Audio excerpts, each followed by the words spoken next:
Vodafone एकापेक्षा एक छोटे चॅम्पियन्स. तर याच बरोबर आपल्याचे सगळे परफॉर्मन्सेस संपलेले, तेव्हा आपण आपल्या टॉप 5 ला स्टेजवर बोलवूयात.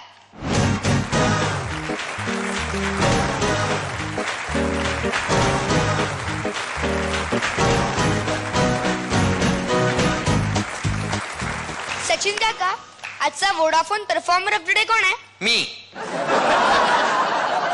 नाही, मी कसं असेल, मी तर होऊच शकत नाही. एक गोष्ट नक्कीच सांगू शकेन की आज हे जे माझे 5 हिरे माझ्या समोर उभे आहेत, खरं तर 7 हिरे उभे आहेत माझे, पण स्पर्धक यातले फक्त 5 आहेत. तर त्यामुळे हे जे 5 हिरे माझ्या समोर उभे आहेत त्यांनी सर्वांनी आज गेल्या त्यांच्या ह्याच परफॉर्मन्सपेक्षा बेटर मात्र नक्कीच केलेला आहे. त्यामुळे या 5ही हिऱ्यांकरता जोरदार टाळ्या. आणि माझी खात्री आहे की प्रेक्षकांना सुद्धा प्रश्न पडला असेल की ह्यांचा फेवरेट कोण यातला.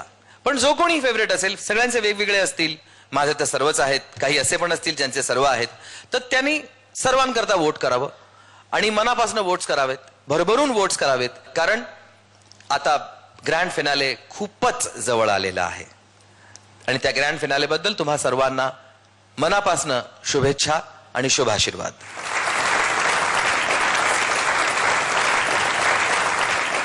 तर आजचा Vodafone performer of the day कोण, हा प्रश्न मलाही अजून सुटलेला नाहीये. त्याचं कारण असं की आज सर्वांनीच गेल्यापेक्षा बेटर केलं असल्यामुळे एक कोणतरी निवडणं माझ्याकरता खूप गैर असेल असं मला वाटतं. त्यामुळे Vodafone performer of the day नाही तर Vodafone performers of the day, one and all.